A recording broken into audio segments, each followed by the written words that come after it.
Oi, eu sou Kali Ruth, mas podem me chamar de Kali. Sejam muito bem-vindos ao lançamento oficial dos Jogos Mundiais dos Povos Indígenas. Cada povo se caracteriza pelos seus adereços. Meu cocar é feito de palha e é usado pelos timbiras. O meu cabelo é uma homenagem aos povos do Alto Xingu. Já essa pena aqui é típica dos povos norte-americanos. E as pinturas no meu corpo são usadas por irmãs xinguanas em celebrações. Ah, os alargadores viraram moda, né? Mas a gente sempre usa quando se torna adulto. Bom, o colar foi um presente. E os braceletes são carajá. Legal, né? Já esse saiote é usado pelos irmãos Wayampi, viu? E a cabaça? Todo mundo tem aqui. Eu levo água na minha. Bom, espero que tenham gostado. E eu vejo vocês na abertura dos Jogos Mundiais dos Povos Indígenas. Integração, etnias, esporte, cultura e amizade. Os Jogos Mundiais dos Povos Indígenas do Brasil vão começar. E por aqui você fica sabendo mais sobre cada modalidade. Canoagem. Olá, meu nome é Kali. Hoje a gente vai falar sobre a canoagem. Mas pode tirar o olho, que esse remo aqui é meu, hein? Não importa a etnia, a canoa é essencial para a prática de alguns costumes indígenas, como a pesca e o nosso transporte pelos rios e lagos do Brasil. A diferença é que cada povo tem sua forma de fabricá-las, com diferentes tipos de água. A canoagem nos Jogos Mundiais dos Povos Indígenas é uma prova exclusivamente masculina e realizada em duplas, sempre em águas abertas. Uma curiosidade muito legal é que cada atleta leva o seu próprio remo. E muitas vezes eles personalizam representando ainda mais seu povo. Como a gente utiliza canoas rústicas tradicionais, e nem todas têm o mesmo peso e tamanho, elas são disponibilizadas pela organização e é realizado um sorteio para a escolha delas antes da prova. Corrida com tora. E hoje vou mostrar para vocês que não tem nada de moleza nessa vida de atleta dos Jogos Mundiais dos Povos Indígenas. Olha o tamanho dessa tora! A corrida com toras é para quem tem braço, costas e cabeça fortes. É demonstração perfeita da união entre corpo e mente, tão característica nos povos indígenas. A modalidade é baseada em 3 regras. A prova é somente para homens, apesar de mulheres também correrem com tora. Cada etnia indígena tem uma equipe de até 10 atletas e mais 3 reservas. A modalidade consiste em carregar uma tora, passando entre os diferentes membros da mesma equipe, até completar 2 voltas na pista dentro da arena. Os Jogos Mundiais dos Povos Indígenas respeitam todas as culturas. Por isso, cada etnia tem sua maneira de fazer a tora, com variações de madeira, peso e de tamanho. Como a origem da corrida provém de rituais, festas tradicionais e esportivas, os povos indígenas enxergam essa modalidade como uma atividade realmente especial, que é cabo de força. E hoje vou mostrar para vocês que ser indígena tem que ser muito forte. Cabo de força é muito tradicional entre várias etnias. Nada mais natural, tendo em vista que a força física é considerada muito importante para o destaque e reconhecimento de cada indígena.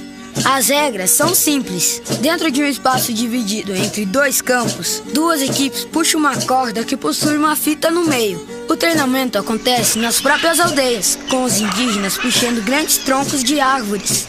Nos jogos, a equipe vencedora é aquela que consegue levar a fita para dentro do seu próprio campo.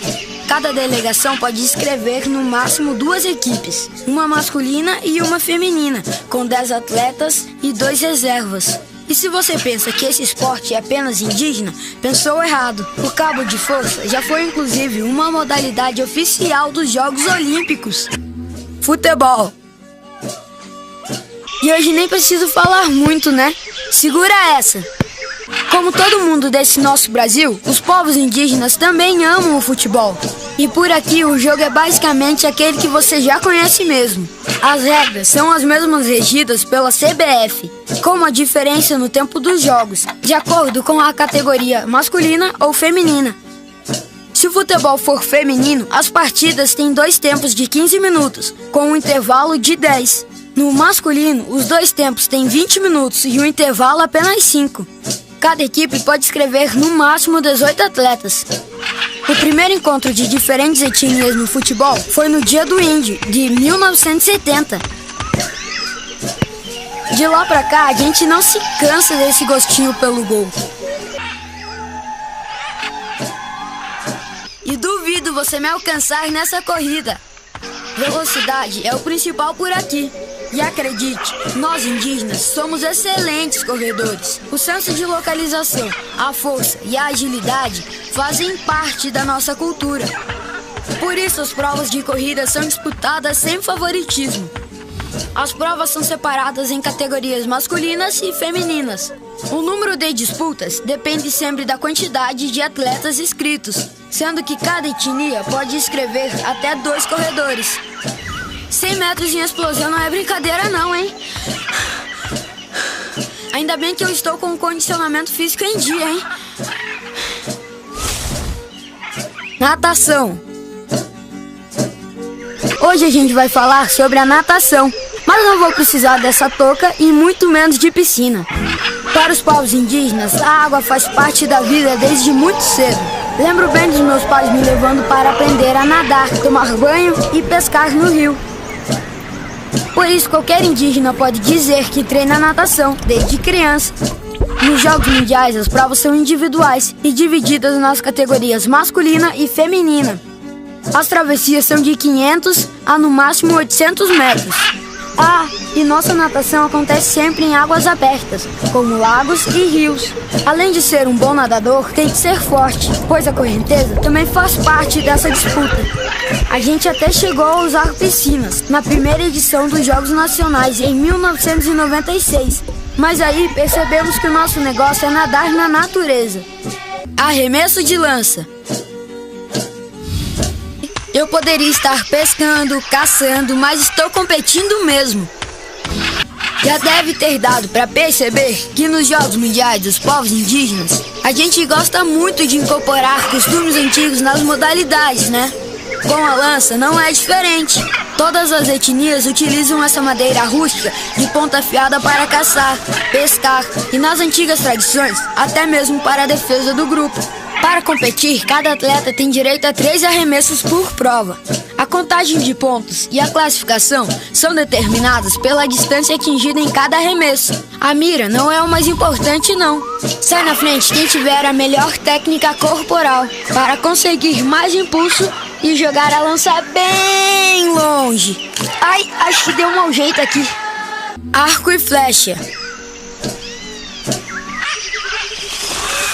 Aposto que vocês já sabem que a maioria dos povos indígenas praticam arco e flecha, né?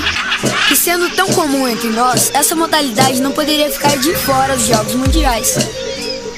Mas com um detalhe, ela faz parte da categoria de integração, ou seja, no lugar da competição, o arco e flecha serve para afirmar a cultura indígena. A modalidade é baseada em 3 regras. Cada participante tem direito a 3 tiros. O alvo tem um desenho de um peixe e fica a 30 metros do atirador. É a soma dos acertos que determina a classificação para a próxima etapa. Nós, indígenas, treinamos o arco e flecha desde cedo. E vários detalhes fazem a diferença. Por exemplo, o arco, que é feito de palmeiras de tucum e pupunha, pode ser maior do que o próprio atirador. Corrida de fundo. E hoje, antes de falar, nós vamos alongar, porque a corrida é longa. Para as corridas de longa distância, que chamamos de corridas de fundo, mais importante do que a velocidade é o preparo físico. A resistência dos povos indígenas realmente é colocada à prova nessa disputa, que percorre mais de 8.000 metros. Como o percurso é determinado antes, todos podem fazer um reconhecimento prévio do local.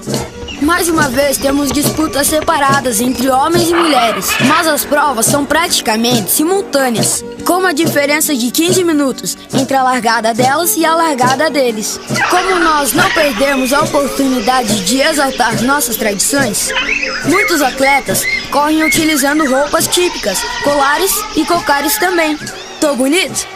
Integração, etnias. esporte, cultura e amizade. Os Jogos Mundiais dos Povos Indígenas Brasil